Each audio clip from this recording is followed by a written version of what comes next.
Marta Neves, convidada para conversarmos, refletirmos um pouco sobre o Setembro Amarelo. Mas antes disso, vou convidá-los para uma breve prece. Nestes instantes, então, que decidimos nos recolher mais intimamente, envolvidos pela espiritualidade maior, a nos inspirar, a nos acarinhar em nossa alma, possamos fazer realmente um encontro conosco mesmo, de reflexão, de amparo e muita luz. Que assim seja. Bem, Setembro Amarelo, este mês que nós estamos, é um mês muito importante, principalmente nesse contexto que nós estamos vivendo, de pandemia, de distanciamento social. Mais do que nunca nós precisamos falar, abordar. E foi nesse sentido que começou Setembro Amarelo, essa denominação Setembro Amarelo. Em 94, um jovem americano, ele, utilizando um carro amarelo, ele tirou a própria vida. E o impulso da família e de amigos, ao perceberem o que levou ele a essa decisão, fizeram do funeral uma campanha de apoio a todos que pudessem se encontrar numa situação como essa. E eles distribuíram fitas amarelas. E a partir daí, essa campanha foi se difundindo ao mundo inteiro. Então, o que é o Setembro Amarelo? É um marco para fortalecer ainda mais o abordar, o dialogar, o conscientizar, o sensibilizar, que a prevenção ao suicídio, os riscos, a fortalecer proteção em relação a isso é necessário. E muitas vezes isso é trazido como um tabu, por aspectos culturais, por aspectos morais, por aspectos às vezes até religiosos. As pessoas tomam como um pecado, como vergonha de se sentir às vezes numa situação vulnerável, enfraquecidas frente a determinadas circunstâncias da vida, medo. E por não se abrir assim, ficam com vergonha de poder abrir e dialogar. Então, esses aspectos são considerados como barreiras para a prevenção ao suicídio. E o que nos preocupa muito também é no aspecto de mitos que se tem em relação a esse comportamento. Mitos porque alguns tratam como se fosse um livre-arbítrio da pessoa. Mas um livre-arbítrio, no momento que a pessoa está numa situação vulnerável, de doença, às vezes doença emocional, doença mental, o foco dela para a realidade fica distorcido. Ela não tem um entendimento amplo da realidade e isso interfere nas escolhas dela, numa escolha que não é acertada. Então, o livre-arbítrio é uma prerrogativa falsa, é um mito que não é real, é um mito, né? O pensamento suicida vai durar a vida toda. Não, no momento que uma pessoa busca um tratamento, busca apoio e ela tem realmente um tratamento condizente para isso, ela não vai ter esse pensamento permanente. Então, não é algo que isso é eterno nessa existência para uma pessoa. Então, são mitos também, que é um pensamento contínuo. Se a pessoa busca tratamento, não, isso não é real. Se a pessoa ela teve uma sensação melhor, um sentimento melhor, o problema dela passou. Não, às vezes esse sentimento, essa sensação de leveza pode ser porque ela já tomou a decisão. Então a gente precisa estar atento.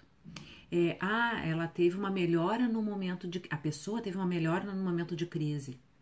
A pessoa ela pode estar num tratamento, ela pode estar com um acompanhamento médico, às vezes até hospitalizada, e naquela situação de melhora, ela pode oscilar. Então, ela continua tendo risco. Então, não é porque essas melhoras na crise significa que passou.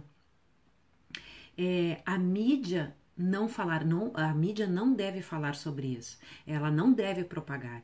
Não, a mídia ela precisa falar, mas alertar dos sintomas, alertar dos cuidados, das alternativas, dos índices, não falar não inspirar as formas de acontecer, mas nós sabermos da realidade, dos índices que nós temos, dos riscos que estão à volta que podem tornar as pessoas vulneráveis ou fortalecer uma decisão como essa. Então nós temos dados que são muito importantes. Dados que um brasileiro a cada 40 segundos comete suicídio. Que para um suicídio houve 3 tentativas, 5 planejamentos, 17 pensamentos a respeito. Os índices de suicídio são maiores que conflitos mundiais. Então nós não podemos colocar embaixo do tapete, nós não podemos negar, nós não podemos esconder um dado que afeta a tantos e pessoas muito próximas e que às vezes nós mesmos negamos por acontecer às vezes com pessoas próximas da família, por remorso, por culpa, por não perceber e fica como se o caso não fosse esse. E é muito importante a gente ter noção do que é o caso, porque pode ter histórico familiar, pode ter aspectos genéticos, e isso é importante nós nos apropriarmos dessas informações. Não para julgar a nós mesmos ou a julgar os outros, mas para perceber que isso está presente e está a qualquer um passar por uma vulnerabilidade como essa. E se temos alguns pontos mais vulneráveis e frágeis, pode se acentuar. Então nós temos... e um outro mito muito importante que lembrei agora é aquela famosa frase: isso é para chamar atenção. Ninguém fica num isolamento, numa tristeza, numa irritabilidade para chamar atenção. Muitos dos suicídios que aconteceram, as pessoas deram sinais, manifestaram antes o que iam fazer, ou a situação que se encontrava. Então, não é chamar atenção, não é às vezes preguiça, não é querer ficar à toa. E a gente às vezes distorce isso. Então, quais os fatores de risco que tornam isso mais propício, né? Doenças emocionais, doenças mentais, a desesperança, o perder a esperança, o desespero frente a uma situação, a sensação de desamparo, e aí as questões religiosas, as crenças que nós temos pode ser um grande sustentáculo, a impulsividade. Então são fatores que podem intensificar escolhas, decisões que são muito significativas para um risco de vida. E qual é a abrangência, o público, as pesquisas científicas, são dados científicos que estão sendo trazidos aqui, percebem de vulnerabilidade de público ou de características, né? Os jovens, 30% da causa de jovens, 30% público jovem, e a terceira causa maior em relação a jovens, e aí eu falo crianças e jovens, tem sido o suicídio. E aí como é que pode, pelo que se pode observar? Pelo um humor depressivo, um humor, aquele humor assim que é para baixo, que é de desqualificar, um humor que deprecia, né? A questão do uso de drogas, de se intoxicar, né? De desafios que se colocam em risco, se exporem à situação de risco. O que mais nós poderíamos trazer? Situação de abuso, isolamento. Então, os jovens têm um grande público que têm vivido essa vulnerabilidade. E na situação de jovens, 80% meninas, 80% moças. E aí talvez venha por um padrão de vulnerabilidade da questão de gênero, da questão de exigências de padrão estético. Então, o quadro da juventude dessa forma.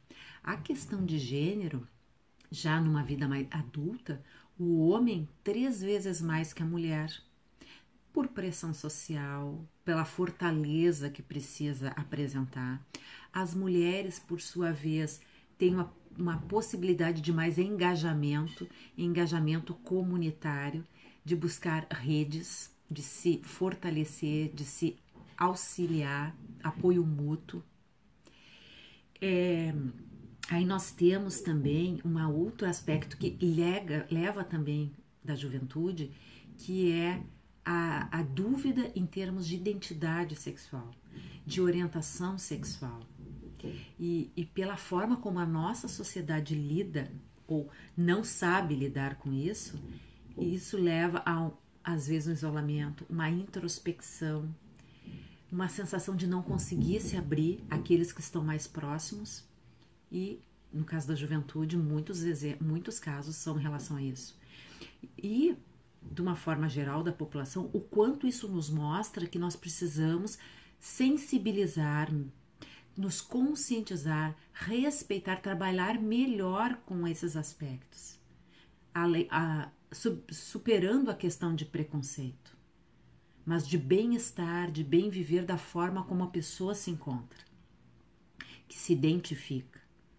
Nós temos aspectos ambientais também, de estudos e pesquisas em relação a isso, da questão de agrotóxicos, muito das empresas, das localidades fumageiras sendo pesquisadas, do quanto ataca a toxicidade disso, o sistema nervoso, a imunidade, sistema imunodepressivo. Então, tanto é que há regiões que, quando se aproxima finais de semana, há determinadas coisas que não são vendidas, como cordas, por exemplo, o índice de outros produtos sendo vendidos.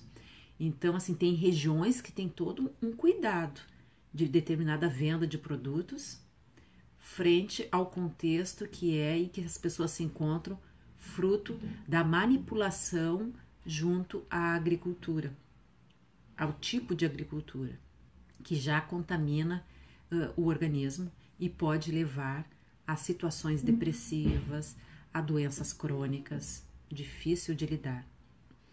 E aí também as doenças crônicas, né? Doenças como câncer, doenças pulmonares, doenças cardíacas, escleroses múltiplas, doenças que temos dificuldade às vezes de aceitação, de conseguir lidar com elas, ou que o tratamento leva tempo para podermos reagir.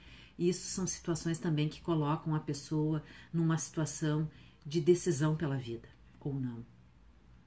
E isso tudo que eu trago não é uma questão de julgamento, é de percebermos os fatores de risco que nós estamos convivendo diariamente, ou que podemos perceber que pessoas à nossa volta possam estar vivenciando e possam estar se tornando vulneráveis a isso.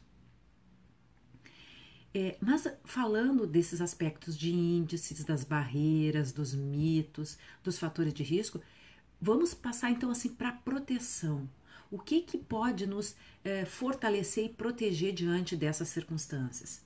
Nós temos fundamentalmente o apoio da família, de relacionamentos significativos que a pessoa tem, para poder dialogar, para poder se abrir, para poder perceber e dar o amparo necessário para dar sustentação para essa pessoa, que precisa de carinho, que precisa de olhar, que precisa de escuta, de uma fala que não é de censura, que é de ouvir, de perceber e repetir o amparo, repetir o amor, repetir a sustentação, a autoestima, o conforto, o se sentir amada.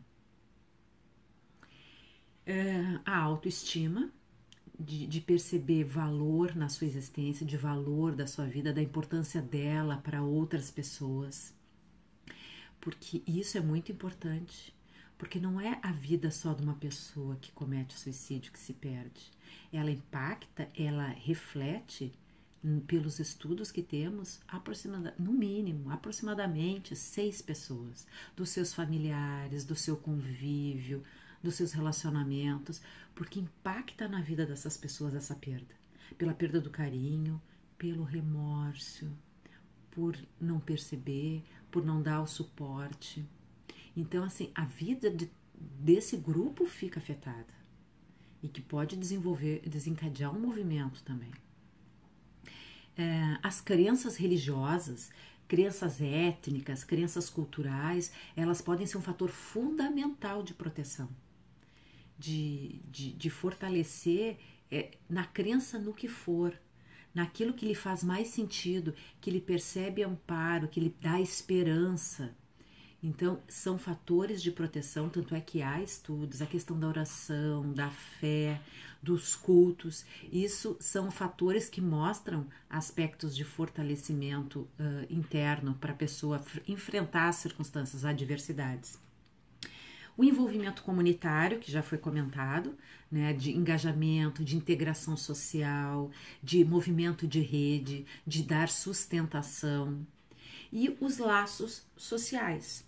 Tanto é que pessoas que partem das suas regiões para outros lugares, imigrantes, despatriados, perder os seus laços de família, os seus laços sociais, também ficam muito vulneráveis, muito fragilizados. Há redes de suporte para esse público, para esse perfil de público também. Além disso, as pessoas às vezes que optam por morar sozinho ou pelas circunstâncias, e há índices de estudo em relação a isso, de pessoas até 30 anos ou pessoas acima de 65 anos, por perspectiva de vida, por estar mais afastadas, por isolamento social. Então, são quadros que são estudados e perfil de público que se percebe às vezes que tem picos nas características que levaram ao suicídio, né? E há o outro aspecto, né?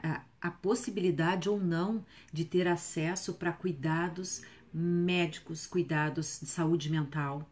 Então, essa rede toda de proteção, esses fatores todos são muito relevantes no momento que nós percebermos que tem alguém próximo a nós ou nós mesmos percebendo conosco. Como é que está o meu apoio familiar e das minhas relações? Eu estou conseguindo buscar falar, buscar ajuda?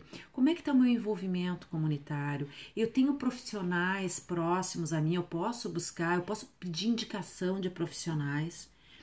Como é que está a minha busca por aquelas crenças, pelas filosofias, resgatar mais as pessoas ligadas a ela, buscar as leituras, enfim. E muitas vezes a gente precisa buscar apoio, porque numa situação como essa a gente está muito vulnerável, muito fragilizado, às vezes, para se erguer sozinho de uma cadeira, para se erguer sozinho do chão. A gente tem que buscar segurar a mão e andar com a mão dada, até poder perceber que já consegue dar alguns passos. Crianças e adolescentes. É o público hoje em mais situação que precisa de atenção, porque fica mascarado, fica às vezes negado pela família. Há pesquisas em escolas mostrando o alto índice também, quando se faz questionários, quando faz pesquisa com esse público, quantos já passaram pela mente, pelo pensamento situações como essa. Dados de pesquisas que foram veiculados há pouco indicam em torno de 30% dos jovens já terem pensado. 30%. E o que isso nos chama a atenção? A questão da atenção ao que eles se relacionam, aos jogos, às veiculações de mídia, de internet. Então é preciso muito estar atento aos jogos, aqueles desafios que aparecem de grupos e que isso já apareceu muito no nosso estado, nos contextos nacionais e de planeta, né? Então, nós pais, nós família, nós responsáveis, está muito tempo acompanhando em que eles se envolvem. Que tipos de jogos, que tipos de mensagens, se tem isolamento, se estão se isolando, se estão irritados, se estão com raiva, como é que está o humor. se há tristeza, se há algum tipo de toxicidade, de intoxicação, acesso às vezes a medicamentos levam à intoxicação. Então, assim, que tipo de comportamento às vezes está tendo? E nos apegar muito ao amparo, ao fortalecimento nosso mesmo para poder dar essa sustentação a quem nos procura ajuda, a quem nós percebemos que procura ajuda. E ela precisa ser em diversos setores, né? É o espiritual, é o emocional, é o saúde no sentido médico, profissional. Então nós não podemos abrir mão de nada disso, porque é um momento muito decisivo na vida da pessoa e ela precisa se reestruturar. E buscar ajuda, buscar falar, buscar conversar é fundamental. Ter um momento como esse de diálogo que nós estamos tendo é fundamental. A gente se apega à nossa doutrina, mas nós não podemos esquecer de todos os outros recursos que podem nos ajudar. Então, que possamos aproveitar esse Setembro Amarelo para tomada de consciência, para nos sensibilizar as demais pessoas, aprimorar o nosso olhar, aprimorar a nossa escuta. Porque nós todos estamos nessa casa planetária aprendendo isso nesse momento. Que possamos aproveitar o Setembro Amarelo para mais proximidade, convivência saudável e amorosa. E assim encerramos esse momento de reflexão. Convido então para a prece. Pai amado, que uma luz intensa, amarelo-dourada, nos envolva, nos abrace, sensibilizando todas as nossas fibras emocionais, nos tornando perceptivos ao seu amor, a um amor incondicional a todos os seres, nos sentindo irmanados, nos sentindo ainda mais fraternos, para poder acolher, para poder amparar a quem quer que se aproxime de nós, dando uma palavra amiga, um abraço, uma palavra, um sorriso. Que possamos ficar com essa sensação de luminosidade enquanto filhos do Pai, para poder servir a quem quer que seja e nos fortalecendo. Gratidão. Que assim seja.